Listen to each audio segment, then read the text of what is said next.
Halo, assalamualaikum. Tipspajak.com dan Tips Pajak Media kali ini menghadirkan panduan e-faktur, ya, panduan e-faktur 3.2. Video ini direkam 20 Juni 2024, yang artinya video ini masih akan berlaku sebelum Cortex diluncurkan. Ya, video ini masih akan berlaku sampai dengan nanti Cortex diluncurkan. Loh, kenapa hanya sampai Cortex diluncurkan? Ya, betul, karena dengan diluncurkannya Cortex nanti, pembuatan faktur akan sama sekali berbeda, akan sangat berbeda, tidak lagi menggunakan, desktop e-faktur ya, tidak lagi menggunakan e-faktur web e-faktur, namun nanti langsung ada di portal wajib pajak ya, langsung ada di portal wajib pajak kalau sekarang kita kenal dengan DJP online. Dan sebelum, di-launching-nya Cortex, maka kita masih akan menggunakan e-faktur ini. Baik, kita simak. Perlu kami sampaikan bahwa kita harus sangat berterima kasih kepada Bapak Angga Sukmadaniswara ini ya, Bapak Angga Sukmadaniswara yang telah meluncurkan, buku e-faktur 3.0 under 30 menit ya. Buku e-faktur 3.0 under 30 menit dan pemirsa semua bisa menghubungi, bisa, untuk mendapatkan buku e-faktur 3.0 ini di Instagramnya Bapak Daniswara. Silahkan di-follow, silahkan dimintakan, di-request, dan mendapatkan buku ini di Instagram Daniswara86.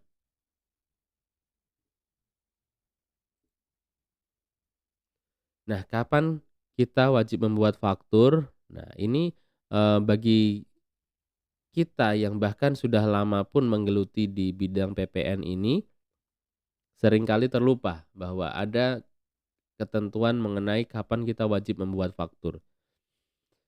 Yang pertama, kita wajib membuat faktur ketika penyerahan barang kena pajak. Ya, ketika melakukan penyerahan barang kena pajak itu kita harus wajib membuat faktur. Yang kedua adalah ketika penyerahan jasa kena pajak. Itu ada di pasal 4 ayat 1 ya, pasal 4 ayat 1 Undang-Undang PPN. Pasal 41 huruf A dan pasal 4 ayat 1 huruf C. Kemudian saat penerimaan pembayaran ya. Jadi saat penerimaan pembayaran dalam hal penerimaan pembayaran terjadi sebelum penyerahan BKP dan atau sebelum penyerahan JKP. Jadi ketika perusahaan kita sudah menerima terlebih dahulu pembayaran, maka kita harus sudah membuat faktur. Kemudian saat penerimaan pembayaran termin dalam hal penyerahan sebagian tahapan pekerjaan, ini untuk para pelaku usaha jasa konstruksi, seperti ini lazim terjadi saat penerimaan termin. Itu Anda harus membuat faktur.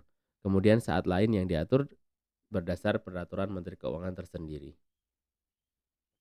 Nah, hal baru di e-faktur 3.0 dan yang terbaru ini adalah, eee, sudah berfungsinya menu pre-populated PIB, pemberitahuan impor barang, kemudian pre-populated pajak masukan, kemudian pre-populated, eee, PPN refund, kemudian sinkronisasi kode cap dan pre-populated SPT masa PPN 1111.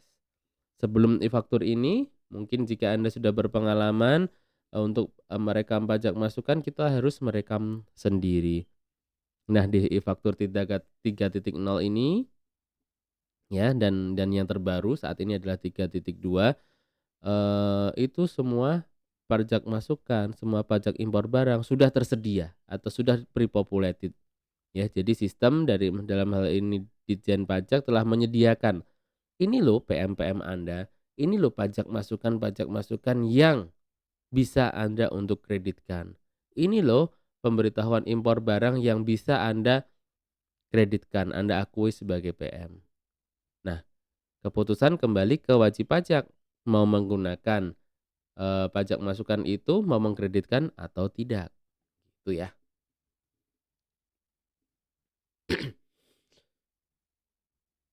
Tampilannya adalah seperti ini, kita masuk ke, eee, aplikasi e-fakturnya ya, kita masuk aplikasi e-faktur, versi aplikasinya sudah kepala 3 ya, di sini sudah kepala 3. versi aplikasinya. Kemudian pre-populated data.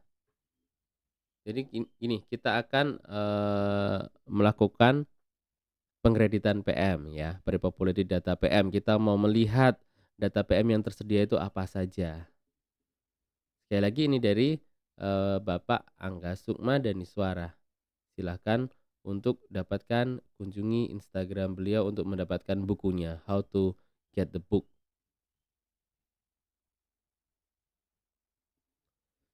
Ini adalah tampilannya.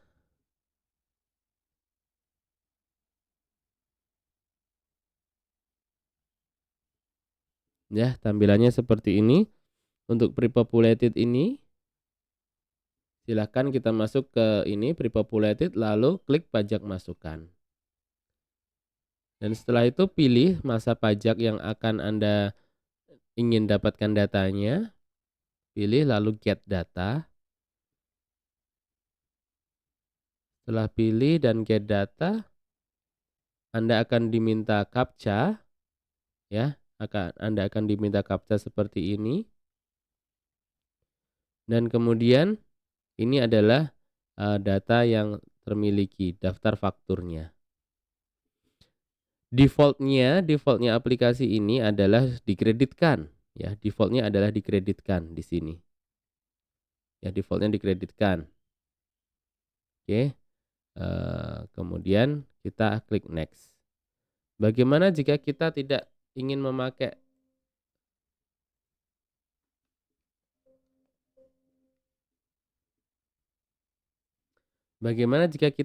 tidak ingin memakai? Maka di sini kita pilih salah satu fakturnya. Kita bisa pilih salah satu fakturnya di sini lalu kita pilih ubah pengkreditan. Gitu ya, kita pilih ubah pengkreditan. Kita pilih ubah pengkreditan, Anda pilih tidak dapat dikreditkan. Gitu. Pilih OK. Setelah itu di sini hanya tersisa PM-PM yang bisa Anda kredit, yang akan Anda kreditkan, maka silakan langsung dipilih upload. Ada notif seperti ini. Kita telah memilih faktur yang akan kita upload dan yakin mengupload, kita pilih ya. Lalu siap upload berjalan, kemudian manajemen upload. Oke. Klik upload faktur dan start uploader, lalu muncul notif ini upload berjalan. Ini kan kita tadi melihat PM yang akan kita kreditkan ya, sudah kita upload dan kita lihat yang apakah sudah berhasil. Ngeceknya adalah di administrasi faktur. Caranya di klik faktur, kemudian pajak keluaran, kemudian administrasi faktur dan muncul di sini daftar pajak masukannya yang telah berhasil akan Anda kreditkan. Gitu untuk pre-populated PM, pajak masukan.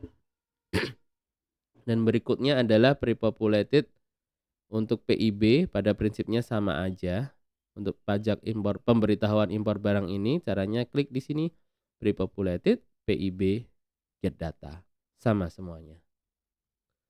Ini adalah menu baru tentang sinkronisasi kode cap. Seperti kita ketahui, PPN ini banyak yang mendapatkan fasilitas. Ada yang dibebaskan, ada yang tidak dipungut, dan seterusnya. Caranya kita, dan itu ada aturannya, PMK-nya. Nah, ini adalah dengan menu ini akan selalu update ya kode capnya. Caranya ada di referensi, lalu sinkron kode cap. Kemudian klik sinkron kode cap nomor 3 ini dan lalu dimasukkan captcha-nya, validate, dan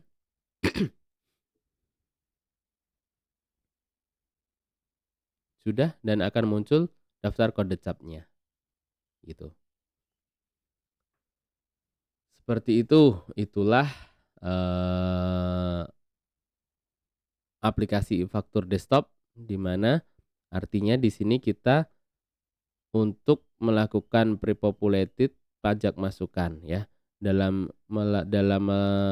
memunculkan pajak masukan ini kita tidak lagi menginput, namun kita tinggal menggunakan pre-populated-nya. Kita akan pakai atau tidak data yang tersedia di DJP itu. Gitu ya. Jadi tidak perlu input manual lagi.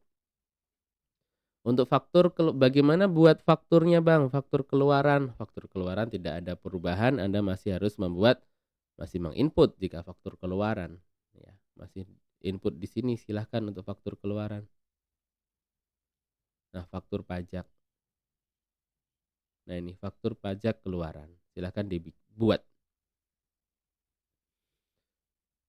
Lalu yang beda adalah setelah ini ya, setelah ini pelaporan akan dilakukan di web e-faktur. Ya, pelaporan akan dilakukan di web e-faktur. Bagaimana caranya? Seperti ini.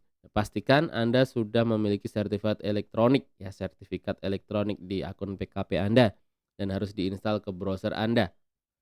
Ya, jika belum ada sertifikat elektronik maka tampilannya masih seperti ini, kosongan. Namun jika sudah terinstall ini otomatis akan muncul NPWP-nya. Ya, aplikasi e-faktur, web e-faktur seperti ini nanti cek dulu profil PKP sudah sesuai belum. Lalu profil PKP-nya sudah sesuai belum? Kemudian jika kita mau lapor SPT, caranya di sini. Administrasi SPT, monitoring SPT, lalu posting SPT. Setelah posting SPT, pilih masa pajaknya, kemudian submit. Ya, proses masuk dalam antrian, tunggu beberapa saat. Lalu daftar SPT kita buka di sini. Klik.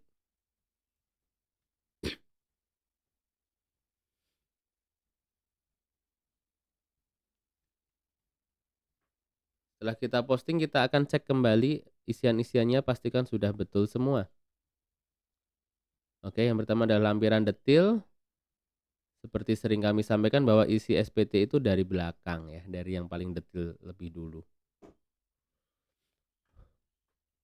Pilih lampiran detil, pilih formulir, tampilkan. Daftar ekspornya apa aja, ini ada menu download di sini. Kemudian untuk lampiran AB akan muncul seperti ini. Nah, ini penyerahannya nanti silahkan diisi ya. Jika sudah ada PK-nya maka ini pasti sudah ada isinya nanti. Oh sorry, ini adalah yang digunggung. Sorry ya, ini adalah yang digunggung. Kalau yang PK-nya sudah ada di yang atas ini. Angka ini otomatis mengambil setelah kita upload fakturnya ya di e-faktur desktopnya.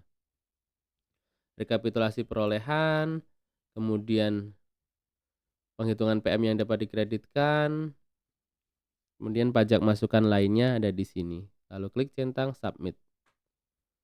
Sertifikat digital kita perlu upload lagi, pilih-pilih, lalu pas press masukkan setuju, submit SPT berhasil untuk yang AB, dan berikutnya adalah untuk yang induk.